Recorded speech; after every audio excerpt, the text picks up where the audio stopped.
All right. Bonjour tout le monde. Welcome everybody. Valérie, avant qu'on prenne les questions des journalistes, je voudrais te lancer une question. Tu pourrais-tu nous parler un peu justement de ce que tu as retenu de la première semaine à l'Omnium? Bien, merci Marc-Antoine, merci tout le monde d'être là. Contente de vous retrouver avec un petit bilan peut-être mi-tournoi parce que avec le nouveau format, c'est vrai que c'est un peu plus long puis ça nous laisse la chance justement de là. Maintenant qu'il y en a un petit peu plus derrière que ce qui reste devant nous, de faire le point déjà sur comment se passent les choses. Au final, ça se passe très bien. C'est la bonne nouvelle. On est en voie de battre des records. Donc, si je commence déjà par peut-être quelques petites nouvelles au niveau de l'assistance, de la billetterie, on peut dire maintenant que, de manière assez officielle, là, qu'on va battre notre record d'assistance et qu'on devrait dépasser les 250 000 personnes sur le site. On se rappelle que le record d'assistance, il date de 2022, alors qu'on avait à peu près 237 000 personnes qui étaient venues au tournoi. Je dirais que, bon, pour nous, ce qui est particulièrement positif, c'est de réussir à battre le record d'assistance dans une année féminine.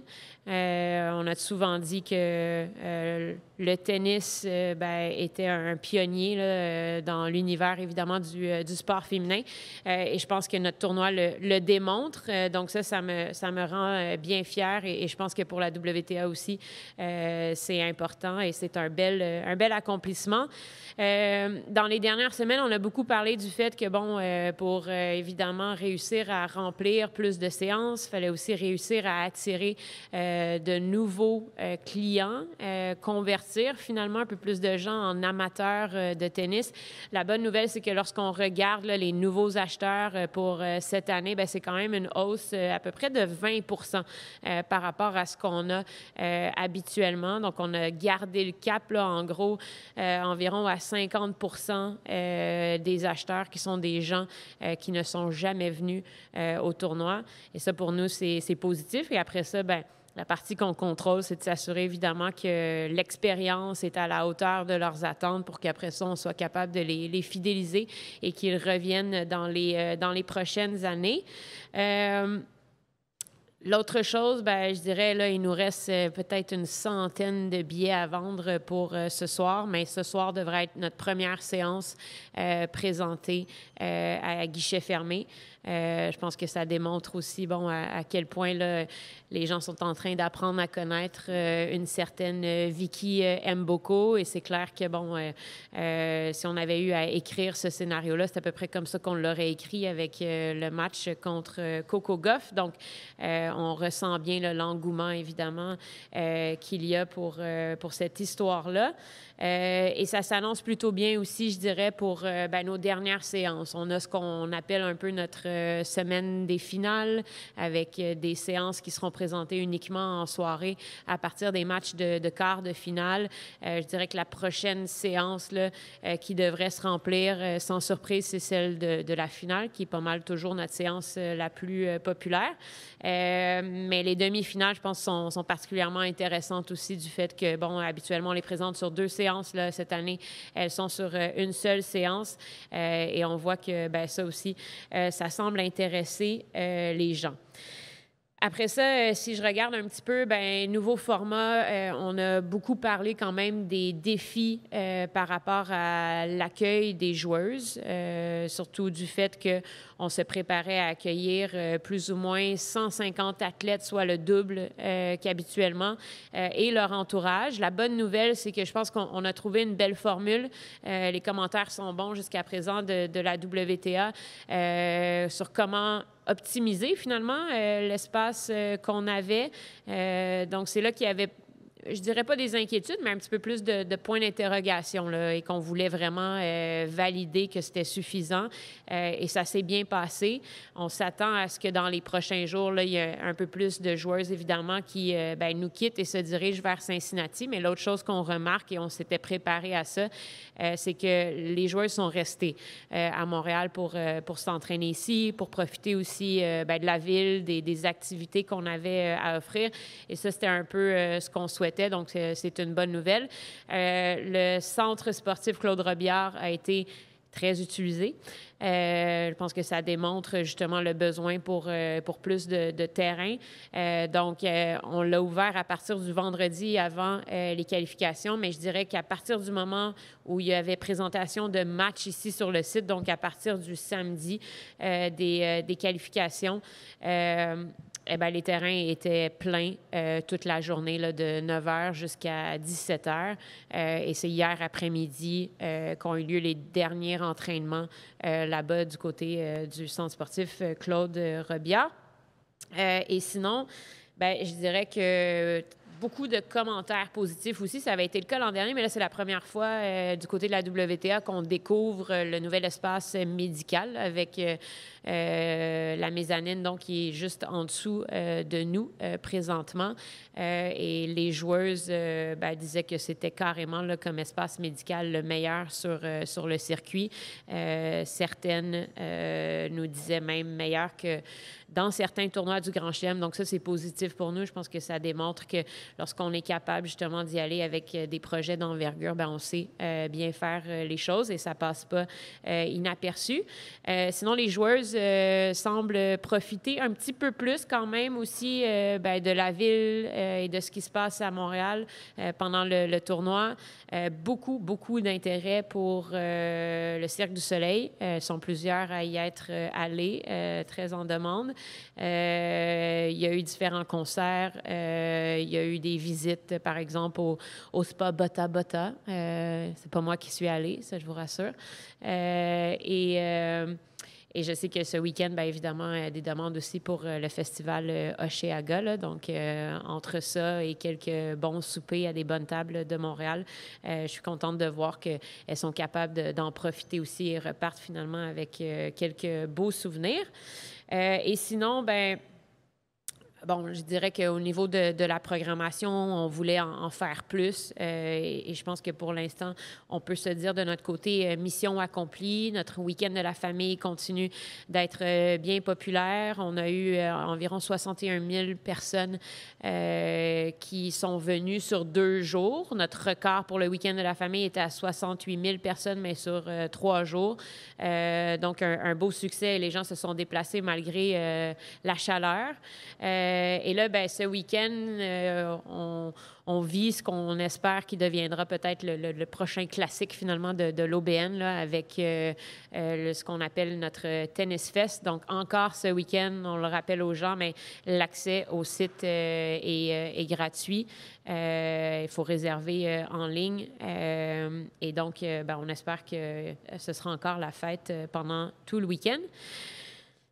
On n'a pas beaucoup parlé de météo cette année, ou si on en a parlé, c'était positivement. Donc, je me donne le droit de le mentionner, mais on a eu à peu près 9 minutes de pluie, ce qui est assez incroyable par rapport à, évidemment, ce qu'on a vécu dans les 2 dernières années. Je peux vous dire qu'on était prêts, par exemple, pour les 9 minutes de pluie, d'autant plus que à ce moment-là, notre météorologue nous mettait en garde qu'il y avait un risque de grêle. Donc, on était vraiment en mode alerte. Je sais qu'on a des collègues de Toronto là, qui étaient là à ce moment-là, puis qui trouvaient qu'on en faisait beaucoup pour la pluie. Puis là, on leur a expliqué qu'on a vécu quelques traumatismes l'année passée, mais ça regarde plutôt bien pour les prochains jours. Donc ça, c'est rassurant, évidemment.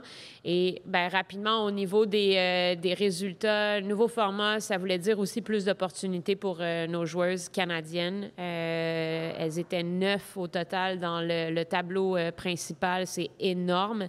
C'est bien pour leur développement et on a vu aussi que ça venait avec justement des opportunités d'aller chercher des points importants. Donc, très heureuse de voir les résultats parce qu'au final, elles sont 4 à avoir quand même progressé au 2e tour. Et bien évidemment, on a toujours une Victoria Mboko qui peut continuer de rêver et qui peut espérer aller encore plus loin. Et même dans celles qui se sont inclinées au premier tour, il y en a 3 quand même pour qui ça s'est déroulé en 3 manches, donc dans des matchs quand même assez accrochés. Et évidemment, qui sait, si Leila avait eu un peu plus de temps de récupération, peut-être qu'elle serait encore aussi dans ce tableau. Donc, un bilan jusqu'à maintenant très, très positif, je pense, pour le tennis canadien. Merci beaucoup, Valérie. On va commencer avec des questions en français. Oui. Bonjour Valérie. Une chose sur les assistances, vous avez battu, vous allez battre le record, il y a plus de séances aussi, mais on a vu, surtout pour les séances en après-midi, des séances où il y avait peu de gens. Notamment Emma Raducanu, je ne suis pas sûr qu'il y avait comme 2 000 à 3 000 personnes dans les estrades. Qu'est-ce qui explique ça? Ou est-ce que vous en tirez des leçons? Est-ce que c'est des no-shows? Il y a différentes choses, là. C'est sûr qu'il y a des gens qui peuvent se promener ailleurs sur le site aussi lorsqu'ils viennent. Surtout dans les journées où soit il fait chaud, soit il y a un peu plus de matchs aussi qui sont présentés sur différents terrains. Après, le but aussi avec le nouveau format, bien évidemment, c'était de se permettre une croissance, ce qui était à peu près plus possible, en fait, dans les dernières années. On le sait, on l'a souvent mentionné, là, mais n'eût été de la pluie l'an dernier, bien évidemment, on aurait battu notre record d'assistance. Et c'était la première année en 2024 où on était pratiquement à guichet fermé sur les 2 terrains dès le début du tableau principal et jusqu'à la fin du tournoi. Donc, ce que ça voulait dire pour nous, c'est qu'effectivement, il n'y avait plus de place pour la croissance. Là, maintenant, avec l'ajout de 6 séances, on ne s'attendait pas non plus à être à jouer à guichet fermé à toutes les séances. Je pense que le but, c'est justement d'y aller avec une première année et de pouvoir bâtir finalement pour atteindre un objectif éventuel à moyen, à long terme, d'être capable justement de continuer de faire grandir cette assistance-là, cette vente de billets-là pour présenter des matchs éventuellement à guichet fermé tout au long du tournoi. Michel. Salut Valérie. Par rapport au format du tournoi, est-ce que, il y avait Washington avant, il y avait également un tournoi à Prague qui finissait le samedi. Ouais. Est-ce que ça a engendré des casse-têtes parce qu'il y a des joueuses qui ont finalement joué 2 matchs en 2 jours alors que c'est supposé être une sorte de formule joue, break, joue, break. Comment ça s'est déroulé tout ça? Oui, c'est ça. C'est la première année qu'on vit évidemment avec ce nouveau calendrier-là.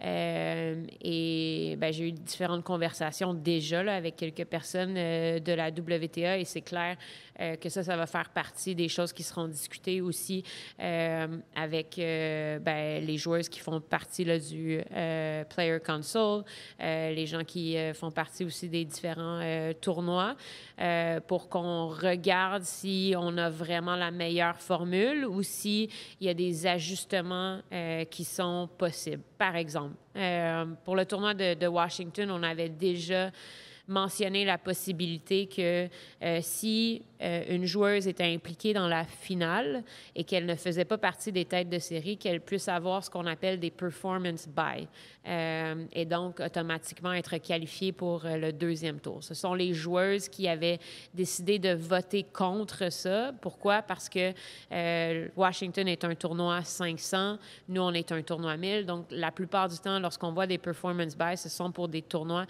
qui sont du même calibre. Mais je pense que là, après avoir vu ce qui s'est passé cette année, après l'impact que ça a eu, ça vaut la peine du moins de réouvrir cette conversation-là et de regarder les possibilités. Je ne vous cache pas que de notre côté, on pourrait penser à pousser pour voir si Washington pourrait présenter également sa finale le samedi pour justement permettre une journée de plus, soit de voyagement ou de récupération là, avant le tournoi de Montréal. Oui, bonjour. On a parlé il y a quelques jours avec Mme Von Lottum, puis qui disait que, c'est très agréable d'avoir autant de Canadiennes qui se qualifient, mais que là, pour passer à la prochaine étape, on avait besoin de plus de ressources financières. J'aimerais ça vous entendre sur cet enjeu-là. Oui, au final, je dirais que que moi, l'équipe chez Tennis Canada, on ne perd jamais de vue que l'Omnium Banque Nationale, on travaille évidemment dans l'événementiel, puis on a des objectifs pour le tournoi, mais l'objectif premier de l'Omnium Banque Nationale, c'est justement de continuer de le faire croître pour que ça puisse nous amener plus de dollars à investir dans le développement du tennis au Canada. Là. Comme image, j'aime dire que c'est comme notre espèce de gros souper spaghetti, donc c'est à ça que ça sert. Il y a à peu près 90 des fonds qui sont investis dans le développement du tennis au Canada qui viennent du tournoi, ce qui nous a amené évidemment en 2020, par exemple, pendant la pandémie, dans une situation qui était très, très difficile. Et donc, je pense qu'on a de grandes ambitions pour le tennis canadien, d'autant plus que là, maintenant, depuis une dizaine d'années maintenant, on a des joueurs, des joueuses qui vraiment peuvent aspirer à remporter les plus grands tournois. Et ça, on veut que ça demeure. Quand on a commencé à développer des grands champions, c'était clair pour nous que le but, c'était pas d'avoir une génération unique qui se démarque et de qui on va parler pendant le reste de l'histoire, mais que ça devienne finalement la nouvelle place du Canada sur l'échiquier mondial. Je pense que notre formule fonctionne bien parce que pour l'instant, on a des jeunes qui poussent derrière, comme Vicky Mboko, et on a certains qui causent des surprises, comme Gabriel Diallo, qui a peut-être eu un développement un petit peu plus sur le tard. Mais c'est vrai que, il ne faut jamais lâcher, il faut continuer de pouvoir investir de plus en plus. Et tout ça est aussi dans l'espoir que, en ayant plus de champions, c'est à peu près la meilleure vitrine qu'on ne peut pas avoir pour faire la promotion de notre sport. On en a beaucoup parlé, évidemment, avec l'impact, par exemple, d'Eugénie Bouchard. Et c'est vrai que quand on voit comme ça des joueurs d'ici qui performent dans les plus gros tournois, c'est plus facile de convaincre après ça des jeunes filles, des jeunes garçons de vouloir jouer au tennis.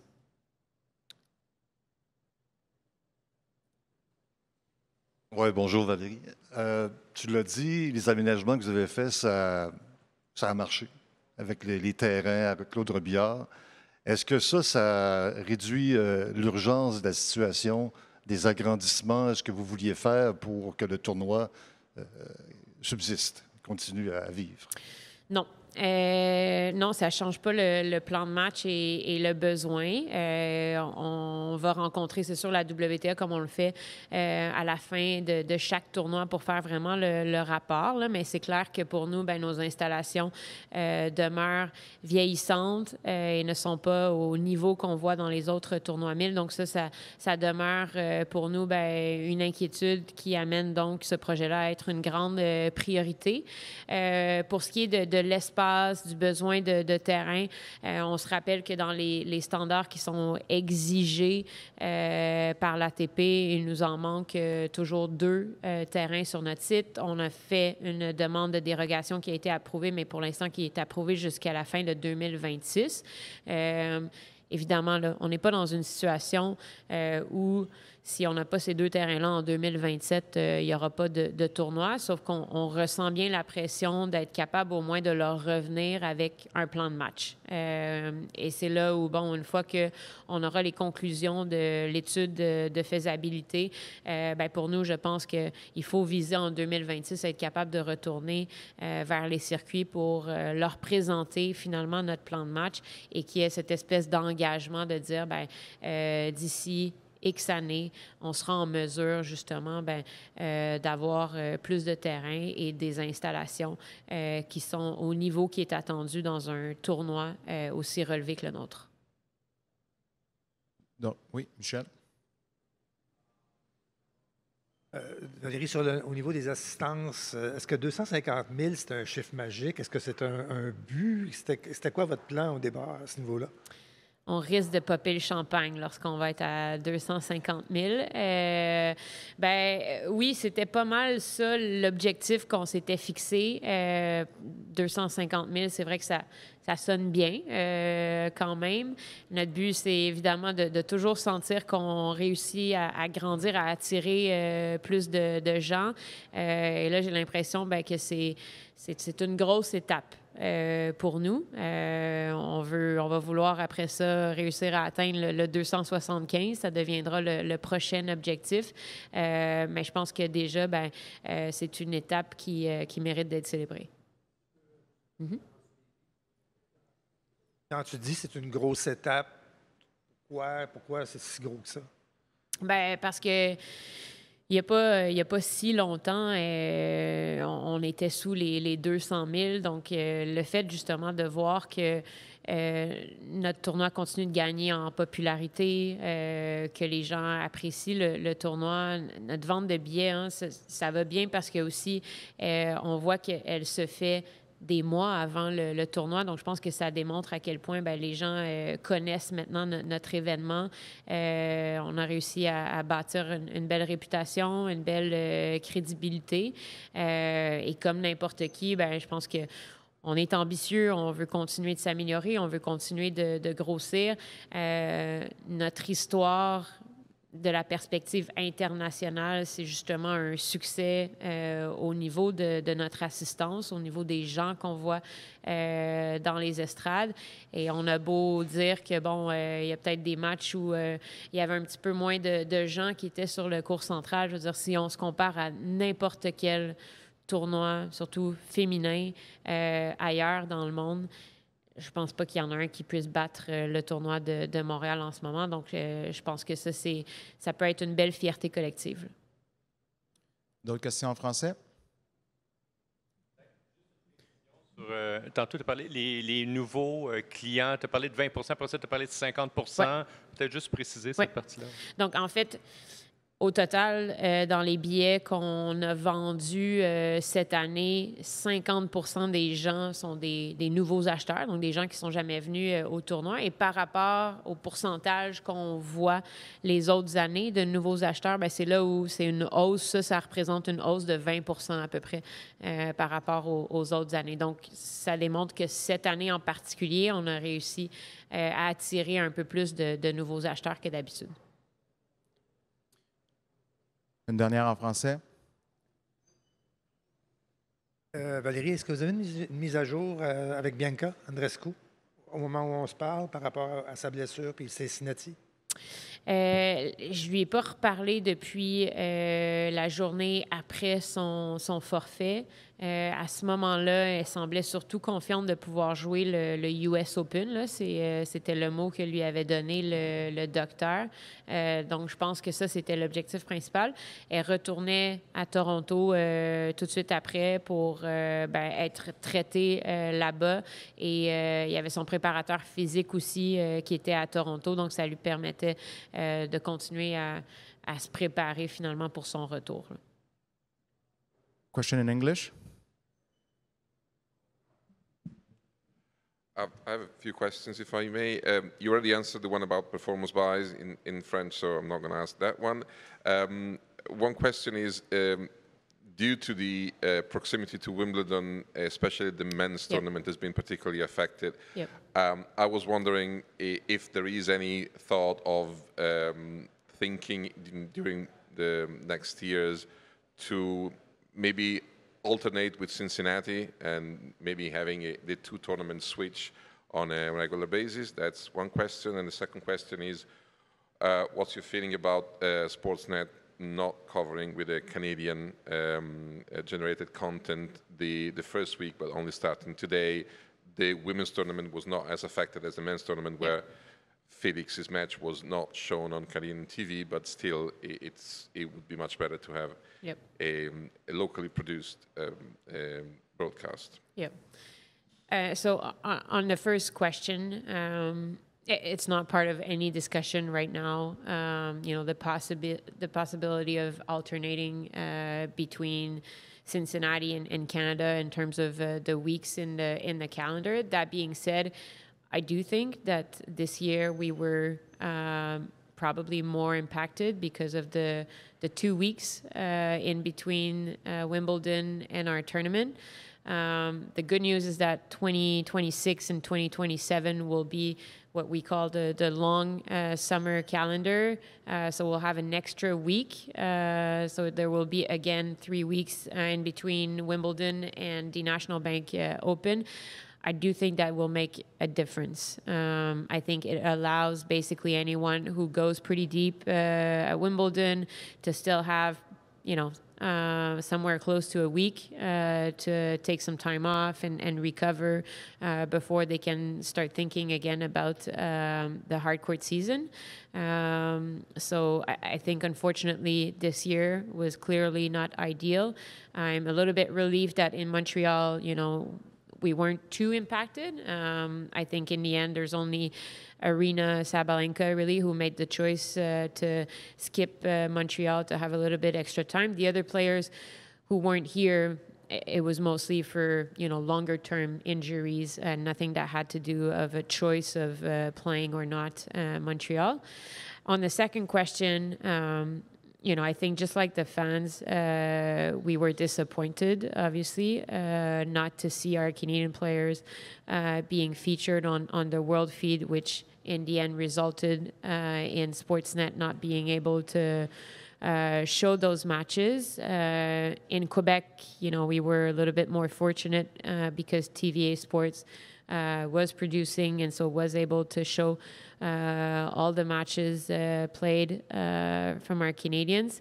And so that is something that we'll need to make sure that we discuss all together with Sportsnet, but also with ATP Media to make sure that it doesn't happen again in the coming years. Yes. See. And do you think the change in the scheduling for the 2028 Olympics will have a positive effect on the Canadian Open? I mean, I think in 2028, we're going to be in a much better position than last year. So I'm seeing it positively. I'm anxious to find out exactly what the plan is, with the ITF for the weeks and how many days so that we can start working on the calendar. Already last May in some meetings with the ATP and WTA, I think that, after last year, we want to make sure that we start talking quite early about 2028 and make sure that we are in a better position. Obviously, it's going to be on hard court. It's much closer. It's earlier. So I think all the elements are there and are going to help us. That being said, because of now the new 12-day format, there's some opportunities to maybe find a way that it's kind of like an in-between what we have this year and what we used to have with 7 days of main draw. So that's something that we want to do some work on with the help also of Cincinnati, because I think the best is for us two to figure it out together before we can come with an official proposal to the tours. So it's not 100% certain that in an Olympic year we'll go back to the... To 7? No. No? No. Okay. Yeah. And that is also for Cincinnati? Exactly. Okay. Yep. Yep. Okay. Thank you. Yes. Hi, Anastasia Dextrine from CTV. Going back to Canadian players, we have one player who remains in the tournament now. Any thoughts on Victoria Mboko? Hopes for her? It's been amazing to see her play in Montreal. I think from the moment that we announced that she was going to get a wild card into the main draw, we've been telling fans that she was one to watch after the incredible start to the season that she's had. To think that, at the beginning of the year, she was a player ranked 350 in the world, and to see where she is now, not only in terms of the ranking, but in terms of how she's able to play against some top players and to manage really any situation really. This week, it was probably the first time that she was playing matches this late, especially the ones that she was scheduled second of the night session in front of, pretty big crowds as well, crowds that are expecting her, that are showing up for her. But I think she's showing great maturity already. And I've always said that, I got to know her a little bit starting at the age of 14 when she joined our National Tennis Center. And there's some things that you can learn, obviously, as a tennis players, but in terms of, the champions that we see in tennis and in any sport, it always feels like, there's something special about them. And it needs to be in you. And I think she has that in her. And we can see that right now just by how composed she is. Thank you. All right. Merci beaucoup tout le monde. Merci beaucoup.